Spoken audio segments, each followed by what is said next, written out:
دا مو کته افغانان ورنو په دنیا کې به میان هم داسې نه پراته لکه څنګه چې زما افغانان نه په هوایي میدان کې په اوبو کې پراته دي مړي پراته دي آیا موږ 15,000 کلن تاریخ دا دی موږ دنیا ته شکست دا ورکړی چې زما مړي به دا شانې په اوبو کې پراته وي افغانان ورنو مسلمان خو څه کې چې په نوم انسان چې کافر مې قسم په خدای دی که دې حالت ته چا زړه ټینګ شي زه د خدای راسیله چې بیخي په زړه وانې دغه یختان ولاړې که قسم دی که داسې حالت ته ټینګ شي او موږ همدا خبرې کولې په دې فیسبوکونو موږ څه اوزګار نه وو موږ سره څه پالټول ټیم نه وو موږ به همدا ویلې چې او افغانان او ملا برادره او د اشرف غني صاحب چارواکو یا د حکومت چارواکو د خدای دپاره یو ځای شئ تباکۍ کافر یا امریکا یا د هغې اتحادین تاسې ته دسیسه جوړئ دلته به وروره په قطر کې ناست د طالبانو مشران چې د امریکې نه بنډلې راتلي دلته به وروره مسلونه خوځي نه موږ چې دی موږ اسلامي حکومت غواړو او موږ ورور صاحب مهربانه دلته دا شی ختمو هلته به د حکومت بعضې چارواکي راوچت شو چې وروره نه یې سر پرېږدم او نه یې تنه پرېږدم نن څه شوی نن د دې پوښتنه د دې ذمهوار څوک دی موږ هسې ویو چې موږ درې سترو قدرتونو له ماتې ورکړې ده غلط ویو دروغ ویو چټیت ویو لګې وو افغانان ورنو قسم دی که موږ یو تم شکست ورکړی شکست موږ خوړلی دی هم د انګریزانو نه شکست خوړلی هم د روسانو نه شکست خوړلی هم د امریکایانو نه شکست خوړلی که ما چېرته د انګریزانو نه شکست ما ورکړی وی نو ما به د ډورنلیانه پورې خپله ځمکه ګټلی وی که زه دومره باتور وم که ما چېرته روسانو ته شکست ورکړی وی ما به په اسلامي دنیا کې یو داسې اسلامي او داسې مضبوط قوت جوړ کړی وی چې دنیا بیا تماشه کولی وروس چې لاړو موږ هغه بېعزتیانې خپلو خویندو میندو ته ور واړولې هغه هم ذلیله کړه خپل خلک چې قسم په خدای دی که روسانو هم داسې کارونه کړي وو نن چې موږ دا خبره کوو چې موږ امریکایانو ته شکست ورکړی د څه شي شکست ته ماته دا ووایه چې په دې 20 کالو کې ستاسې خویندې میندې داسې بېعزته شوي چې په دې 15 ورځو کې بېعزته شوي افغانانو ته به ته ووایي وایه راته که نه دې طالب ته خو ما ویلې که نه دې طالب ته خو موږ او تاسې ویلې چې په دې قطر کې ناست وو چې وا طالبه دا جهاد دې په غلو لړې جهاد دې غلو طرف ته روان کړی همدغه ټایم دی چې په یو کم 10 تاریخ د 2020 تا د امریکایانو سره سوله وکړه او راوچت شوی و ملا برادر او ستانکزی چې موږ ټولو دنیا ته شکست ورکړی اوس اشرف غني په تا غږ کوو کوم ځای کې کینو کوم ځای کې لویه جرګه راغواړي کوم اسلامي ملک کینې سره راځه چې سره یو ورونه شو تاسې افغانان اوس تاسې 2 واقع ښیم کله چې د طالبانو او د امریکایانو سوله وشوه په یو کم 10 تاریخ باندې د امقه میاشتې 2 ورځې پس په بلخو که په زابل کې 20 ملي اردو والا عسکر راونیول وی وجل بیا ورته اور واچو دا د طالبانو اور واچو د هغې نه بیا یو څو ورځې وروسته د حکومت ملي اردو والا هغه ویډیوګانې به تاسې کتلي طالبان یې راونیول مړی کې په تبرګیو ته لاسونه او خپې ته کټ کړي نو موږ خو درته ویل چې دا جنګ د کفر د اسلام نه دی دا جنګ د کفر کومک دی په افغانستان کې دا جنګ د کفر ضرورت دی په افغانستان کې نن ته وایې ما ټولې دنیا ته شکست ورکړی ته واله د دې خویندو میندو بدل ته واله د دې ورونو بدل ته واله د دې خویندو د بېعزتیانو بدل ته واله د دې بدل دا چا وکړه دا څوک کوي او داسې به درسره کېږي تاسو ته خو موږ همدا ویلو چې او طالب جانه او موږ درته ورور ویو موږ درته د دې وطن د دې خاورې بچی ویو دا حکومت ته نشي کولی دا حکومت ستا د وس کار نه دی خو تا به ویلې چې نه دلته مې وروره الهي نصرت باندې صاحب مهربانه پوسته ونیوله خپل عسکر بیا وجل دلته مې په الهي نصرت باندې دا کار وکړو هغه کار وکړو دا کار وکړو چې شی دنه نن جوړ شو همدغه کارونه چې دا اوس خودکشي او دغه شان همدغه بمونه په دې کابل کې تا چاودول همدغه ته موږ به دله چغې وایو چې مه کوه دا کار مه کوه دا کار دا ټول وروڼه دي افغانان دي بله ورځ بل ته راځي دې سره به یو ځای ناست دي او کېناستې که کېنه ناست دي همغه امریکایان په دې کابل کې دي که نه دي همغه امریکایان خارجیان په دې کابل کې دي که نه دي په کوم قانون دلته پراته دي اشغال څه مطلب اشغال که یو ورځ وي او که شل کاله وي اشغال دی غلا که یو ځل وي او که شل کاله وي غلا ده زنا که څوک یو ځل کوي او که شل ځلې کوي زنا ده دا ټول شی نه اشغال چې څنګه د اشرف غني صاحب حکومت یې ښودو هماغه ته په اشغال کې ناست دي نن تاسې د نړیوال نه پوښتنه کولی شئ تاسو ته خو موږ دا وویلې چې هو د خدای په لحاظ مه کوئ دا وطن ورانوئ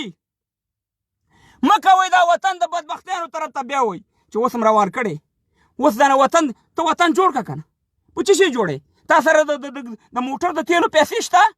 تا سره په هغه د پوستو پیسې شته تا سره د ولسوالیو د خوراک د ډوډۍ پیسې شته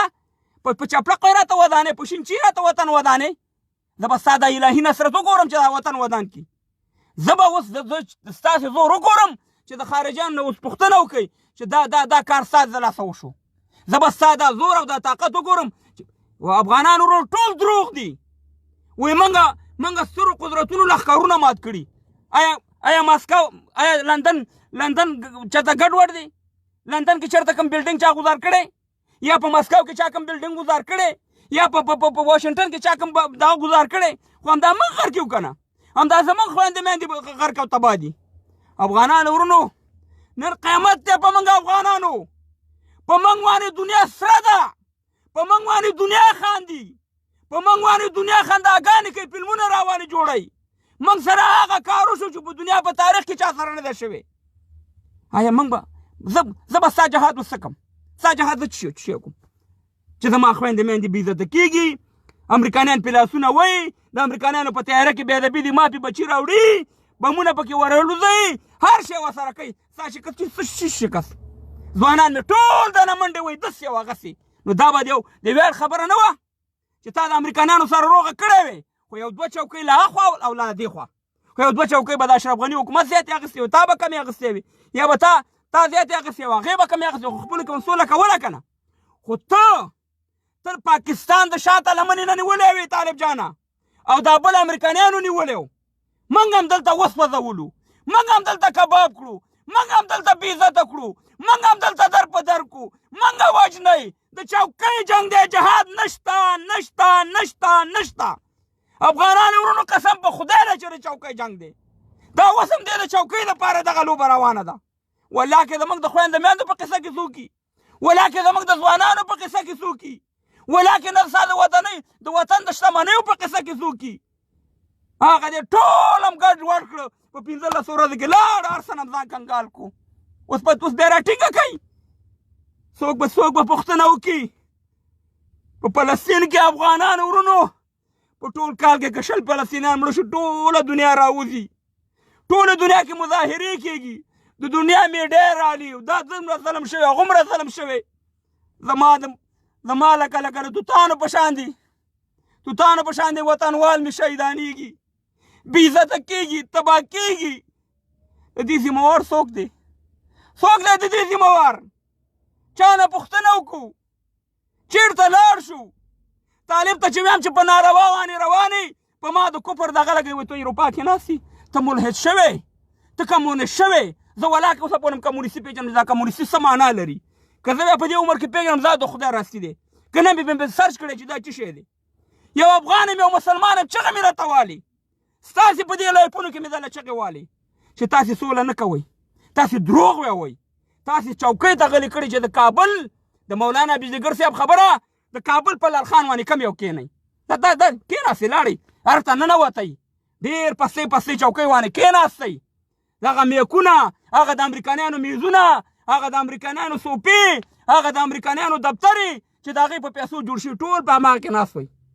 موږ ته هم چل غلی کړی و ولس ته هم چل غلی کړی و ته ماته ووایه چې پرونه پورې دغه ملي اردو والا کافرو نن مسلمان شو پرونه پورې دا د حکومتي چارواکي کافرو ملحدانو نن مسلمانان شو د کوم ځای نه دا فتوا ته راوړه د کوم ځای نه ته دا دغه راوړو چې دا اوس مسلمانان شو خو موږ ته دا چغه وایو چې دا مسلمانان دي دا ملي اردو غونډه کې مسلمان او ملي اردو په ټوله دنیا کې نه وه زما د ملي اردو په شان دی مسلمان اردو قسم په خدای لکه په ټوله دنیا کې ما دنیا لیدلی په جب کې قرآن 15 واړه وخته مونږ په خپل وطن مین په خپل تاریخ مین ګډه وډه دې کړه ځه ودې کړه کار چې شی لاسته درغې ته به یو ملا راکړې راولې په پانتون کې وایې کېنه ما چې دا له پانتون رئیس شو ته به یو ملا راولې هغه به ماته د شفاخانې مشر کې ته به یو زه ملا ته احترام لرم قاري ته احترام لرم مګر د ملا کار د جومات سره دی د قاري کار د جومات د سبق سره دی څوک چې هغه ملا چې څوک چې د تجربه لري څوک چې اهلي کار یې خدای دې رئیس جمهور کړي خو افغانان ورونو زمونږ کار دا دی چې دوه ډلې به وي یو ډله چې پارک ننوځي هغه چې څه بچوي کې دا بل ورپسې ټوپک راغستی جهاد نوم یې ورته ورکړی ډزوی چې ورپسې هغه ختم کړي دا ډله چې وشړي دا بله ډله چې کومه راغلي دا وایي میلزرما او ټوله زما اوس هم زه طالباني نه ما په یو ځای کې مقررات کوي په بل ځای کې مقررات کوي هلته موږ غولۍ شموله افغاني حکومت جوړو دروغ وایي هلته وایي چې اپ هم اعلان کړه هلته یو د واقع نه خبرېږو یو ځای کې ملي اردو والا شهیدانې بل ځای کې هغه دغه د قماندانان شهیدانې او غټ مګرمچان چې دا وطن یې خرڅ کړی په تاسې باندې غټ بمونه اچولي وو هغه هم د سره خوا کې ناست دي هیا دا ستاسې اسلام دی دا ستاسې اسلام دی ستاسې څومره تعلیم یافته یاستئ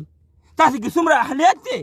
دا خو دروغ نه دي چې تاسې په دروغ ویلي چې د پنجابي ټوپک به مې په لاس کړي او زه به یم چې الهي نصرت د امریکني ټوپک به مې په لاس کړي الهي نصرت په افغانستان کې الهي نصرت نه ختمېږي افغانانو ورونو مجاهدینو سره هم الهي نصرت و طالب سره هم الهي نصرت دی دا الهي نصرت دا زما وطن ولې نه جوړئ دا الهي نصرت ما ته سړک ولې نه جوړئ دا الهي نصرت ولې ما ته پوهنتون نه جوړئ دا الهي نصرت ولې ما ته شفاخانه نه جوړئ دا الهي نصرت ولې ما د پاکستان د محتاجۍ نه ولې نه خلاصئ چې یو ټوپک د اسمان نه راولېږي او دا الهي نصرت دی هم کته چې په دنیا کې وشرمېدو دا 15 ورځې شرم 15 تاریخ نه چې طالبان دا 14 ورځې 11 یا 12 ورځې شرم قسم دی چې یو طرف ته کا او ستاسې دا ټول جنګ بل طرف ته کا چې دومره وشرمېدو دومره بې عزته شو میندې خویندې تاسې پوښتنه کولی شئ د نړیوالو نه تاسې حکومت چلولی شئ د نړیوال نه بغیر تاسې ته خو ما وویلې چې زه هسې لګیا نه یم په دې فیسبوک زه هسې قسم په خدای اوس هم ما سره مېلمانه کور کې ناست دي بهر راووتم چې ما چې د افغانان به دغه کوي چې چېرته ورکړي په کابل جان په وینو باندې سور پور دی ته چېرته یې زه دلته رالم په موټر کې کېناستم لا کوم دغه مې کور دی نږدې مې کور دی د دې په خاطر چې نور صبر نه کوي تاسو ته خو ما وویل چې طالب جانه ته حکومت نشي کولی هغه زورواکان چارواکان د هغې په خلاف باندې موږ لایفونه به کول د هغې موږ حمایت نه کوو خو تاسو ته موږ وویلې چې راځئ راننوځئ په دې حکومت کې راځئ د سیاست د لارې راننوځئ هر یو سړی چې په حق روانې وي په صحیح لار روان وي ټول ولس به تا سره وي تاسې به ویل چې نه موږ جهاد بعضې به د دې دا نکټیدار د امریکې نه د برطانیا نه د جرمني نه به دې ځای نه به فتواګانې ورکولې چې د ملي اردو والا مړه کوي کابلیان ووژنئ او ورځئ تاسې به جنت وګټئ هغه د عیسی او د سی ای چې د هغې پیداوار د هغې په خوله کېدی زموږ په خوله نه کېدی موږ په دې وطن کې امن غوښتو موږ سوله غواړو خو په غلطه لار روانې حکومت کول ستاسې کار نه دی حکومت بیل شی دی جنگي خلک بیل شی دي افغانانو ورونه موږ په یو داسې خلکو باندې اورېدلي وو چې ټول جنګیان یې راشي د ټول حکومت دعوه کوي قلم کتاب بیل شی دی همدغه شان د مجاهدینو وکړه چې په 92 کې ورور څه چې جنګیانو ټول لاله حکومت ته تباه او برباد وکړو افغانستان خویندې میندې زموږ وشرمولي زموږ تاریخ یې په شرمونو وشرمو دلته بیا لیکلي یو خو د خولې د دې ماته شي دغه خبرونو والا چې جهادي شخصیتونه نن راغوښتي نالت دې وي ستاسې په دا خوله باندې چې تاسې دا جهادي شخصیتونه دې ته بیاوئ دغه غلو ډاکوانو دا قاتلینو ته چې تاسې جهادي شخصیتونه بیاوئ دې خو زموږ تباه او برباد کړو موږ ولاکې نه روس دومره شرمولي وو نه ولاکې موږ امریکې دومره شرمولي وو څومره چې دغه خلکو موږ وشرمولو افغانانو ورونو تا خدای لکه د میانو غونته کې لکه لکه بالکل چې دا خدای پیدا کړي دي دغه شان دي صاحب مهربانه په لښتو کې پراته مړه زخمیان جړاګانې فریادونه زه خارج ته ځو زه پاکستان ته ځو زه یو ځای ته ځو زه بل ځای ته ځو د دې څو غم کوي دا خلک خو چې د وطن نه لاړه بیا خو نه راځي او موږ به همدا ټول عمر مهاجرتوب کوو منډه که خارج ته بیا راشه پاکستان ته منډه که بیا چې آبادۍ راشي چې هغه د دین پتنګار راله بېرته راشو بیا وروره صاحب مېره منډه نن چا سره د افغانستان د کنټرول کوم شی شته حکومت کولی شي دا بعضې د اوس مینه منافقین دا ډزماران دا بې غیرته راځي اوس هم پرتوګونه اغوندي نالت ته وي ستاسې په خولو وانې چې ستاسې په دې خویندو میندو باندې زړه درد نه کوي دا د هغه چې په ارګ کې څوک ناست په ارګ کې دا د هغه مسؤلیت دی که په هغې وخت کې بمونه چاودېده که بمباري کېده هغه د هغې وخت کې د هماغه د ارګ د اشرف غني او د کرزي وظیفه وه اوس د دې طالبانو وظیفه ده او په دې باندې موږ نه خلاصېږئ چې موږ ته ویوه چې موږ سره دنیا کومک نه کوي او دنیا زموږ دشمنه ده تاسې به موږ ته ویلي چې جدید اسلام درته راولو جدید اسلام نه مطلب دا دی چې دوبۍ غونډه کې دا وطن درته جوړو تاسې به دا موږ ته ویلي چې موږ 250 ملکونو له شکست ورکړې ما دا خبره 2-3 لیپونو کې من مخکې هم کړې ده چې زه 2-3-50 ملکونو له شکست ورکوم کفارو له بیا خو یو افغانستان هم جوړولی شم که نه دومره بهادري خو به راکې وي کاسې د دروغو خبرې وي هسې موږ غولولو افغانانو ورونو تاسې یقین وکئ چې دا د غازي امان الله خان نه تر اوسه پورې صرف او صرف د چوکۍ جنګ دی صرف او صرف د افغانستان د طبعي جنګ دی صرف او صرف زموږ د میندو خویندو د بېعزتۍ جنګ دی صرف او صرف زموږ د ملي اردو ختمولو جنګ دی صرف او صرف زموږ ملي شتمنیو ختمولو جنګ دی والله کې بل دې شي جنګ هم وي ما خو به همدا چغې راته والي چې دومره قودانه ده دا ډالر داسې قد په قد چیخي دا راځي یو برخه هلته په قطر کې د طالبانو مشرانو ته ورکوي بله برخه یې دلته به اشرف غني ته ورکوي او څه لیږي اسلام آباد ته نو ته ماته دا ووایه چې د امریکا زما د ترور زوی وه یا زما په قلنګ و چې ده مو ماته ډالر راکول په قطر کې او دا دومره فامیلیانې بیا ساتلې او دومره خرچه بیا په ما کوله د څه دپاره یې روانې کوله مفته کې روانې کوله یا ماته افغانستان ته پیسې راکول موږ به تاسو ته همدا ویلې چې دنیا ټوله غلامه ده دنیا هېوادونه ټول غلامان دي مګر هغې د مغز نه کارلي هغې خپل وطن جوړوي خپل وطن ته خدمت کوي هغې دا نه وایي چې صاحب مهربانه خپل عسکر نه وژني خپل پول نه ورانوي خپل مکتب نه ورانوي خپل عالم نه وژني هغې خپلې خویندې میندې نه بېعزته کوي تاسې ما ته ووایئ چې دا نن زموږ خویندې میندې بېعزته شوي دا بېعزته کېږي او دا مړې کېږي ته ما ته ووایې چې دا د امریکایانو دي که دا د روسانو دي که دا د پنجابیانو خو دا خو د همدغه افغانانو خویندې دي او همدغه شانې بېعزتي په 1992 کې چې کله مجاهدین راننوته همدغه شانې بېعزتي زموږ د خویندو میندو وشوه همدغه شانې ذلیل شو زموږ خلک او همغه لوبه همغه فلم همغه شی شروع دی موږ خو ستاسې خلاف نه وو موږ د اصلاح لپاره کار کوو موږ د افغانستان د یووالي لپاره کار کوو چې او طالب جانه دا کم مقام چې تا ته اوس درکړی دی او تا د امریکایانو سره دغه وکړه همدغه ټیم دی په اسلامي هېوادونو به دې غږ کړی و چې وروره زه اشرف غني صاحب سره خبرې کوم تاسې منځګړي شئ په زموږ په مشرانو به دې غږ کړی و 10 ځل ما غږ کړی ما د ځان دپاره مې نه دی کړی چې موږ ولس تاسې منځګړي وو په ټولو علماو درته ویلي د دنیا ټولو علماو درته ویلي چې په افغانستان کې جنګ ناروا دی افغانستان کې جنګ چې دی دا کفر دی دا ناروا عمل دی کوم بلا به چې غږ وکړه دلته به طالب جان صاحب ذبیح الله مجاهد به ویل دا انګریزانو ټرمپ ویل تربیه کړي دي دا خبره بیا کوله تا خدای شي ټولې دنیا بیا به دې غږ کړی و چې لویه جرګه دغه شان به تیاره کې ناست وي د دې پاکستان له به دې چولی وي د دې امریکایانو له به دې چولی وي یو د دې طالبان به په دې قندهار کې په دې کابل جنګ کوشوی وي او ویلی به دی چې زه اشرف غني دلته رالم ما جنګ ما ګټلی دی ما 48 ملکونو له شکست ورکو اوس زه راغونډېږم لویه جرګه راغونډومه کار به اهلي کار ته ورسپارل کېږي غصبګر زورواکې چورواکې د مجاهد په نوم غله ډاکوان دا زناکبازان دا حرامین دا رشوتخواره دا به یو هم په دې نظام کې نه وي موږ صفا نظام غواړو اشرف غني صاحب تا سره جوړو نظام ته زموږ مشر موږ ستا کشر همدغه شانې شوي خو تا دا نه کوله تا همدې حد ته خبره را رسوله او همدغه شانې روانه ده او چې نور هم څومره وخت تېرېږي چې نور هم څومره وخت تېرېږي تاسو موږ افغانستان به تباه کېږي. موږ داسې روان یو داسې دا د ټوکو خبرې نه دي، دا د ټوکو خبرې نه دي او دا د جذباتو خبرې نه دي، دا د اوښ خبرې دي، دا د دنیا سیاست دی. دا دنیا سیاست سره کم کوي، پاکستان سره کم سیاست کوي، انډیا سره کم سیاست کوي، نور عرب ملکونه سره کم سیاست کوي. او راشه زما وګوره سره کم سیاست دی. زما صرف شین زور دی، ټوپک دی. او ټوپک هم بیا د چا دی؟ یا به د امریکایانو ټوپکي، یا به د روسانو، یا به د پنجاب ټوپکي، یا به د چین ټوپکي. په هغه هم یو ورور بل ورته نیولی دی چې دا وروره ماته الهي نصرت دی او زه وروره قهرمان یم، ما وروره ملکونه له شکست ورکړو، خپل خلک مې تباه او برباد کړه. زه شکست کوم، شکست کوم، د خولې ته ور واچوم. دا درې شکستونه چې موږ ورکړي دي سرو قدرتونو ته، ما ته پکې څه شی راغله؟ څه شی پکې ما حاصل کړه؟ مهاجر زه شوم، وطن پکې زما وران شو، خویندې میندې زما بې عزته شوې، ځوانان زما مړه شو په لارو کې، ځوانان زما تباه او برباد شو، خارجونو ته لاړه. هر څه کومه لوبه ده چې ما سره ونه شوه، زه په دې شکست کوم چې د درو داسې لګیم شکست. دا شکست مطلب په افغانستان کې دا دی افغانان ورونو چې ته یو سړي ته په غېږه ورشه،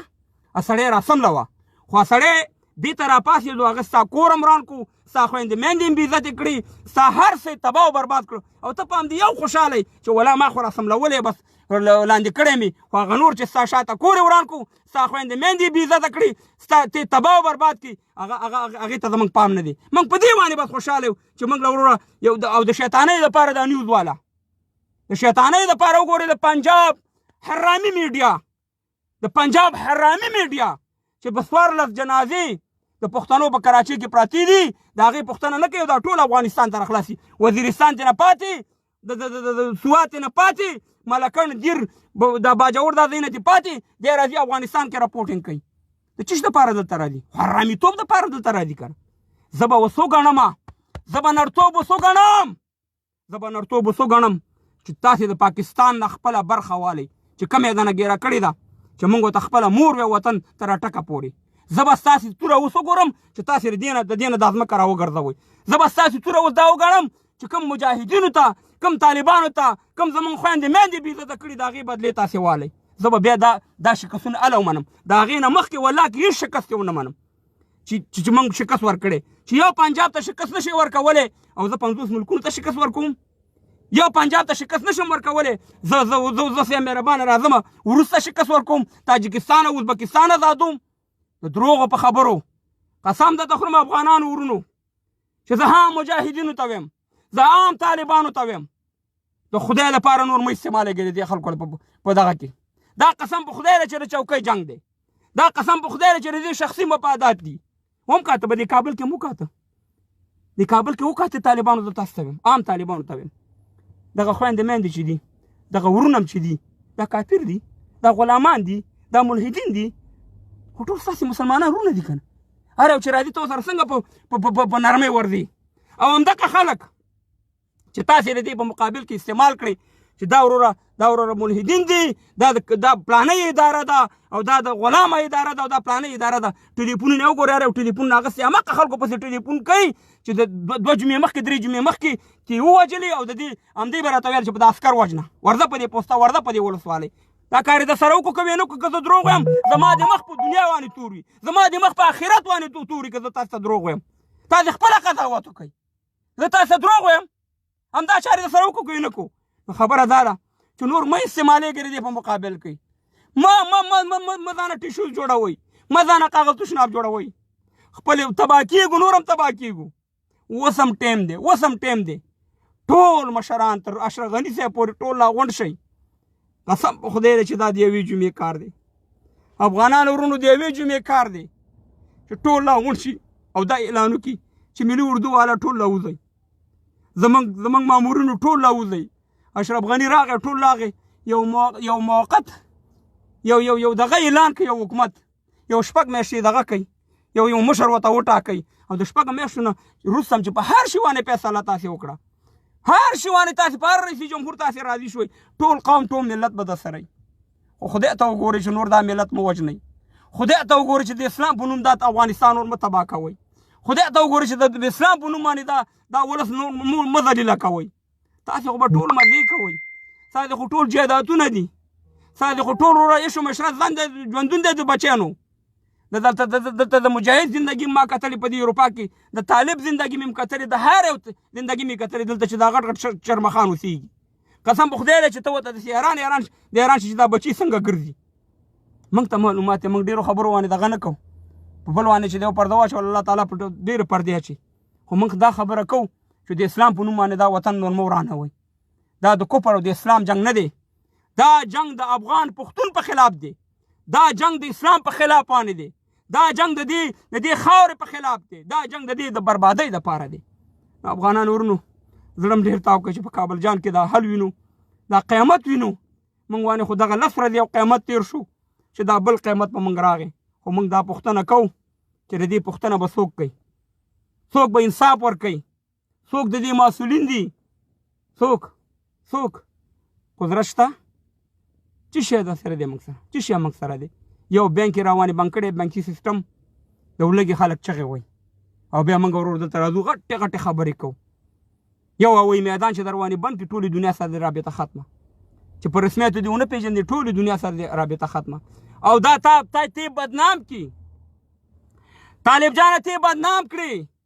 قسم په خدای چې دا هوایي میدان دا 10 ورځې 11 ورځې چې دا کومه ډرامه دې روانه کړي، زه په خارج کې اوسېږم، ما ته معلومات دی. دا قسم په خدای چې تا سره چل وکړو، دا قسم په خدای چې ته په دنیا کې وشرمولي، دنیا ته یې معرفي کړي چې د طالب د وجې ګوره خلک داسې تښتي.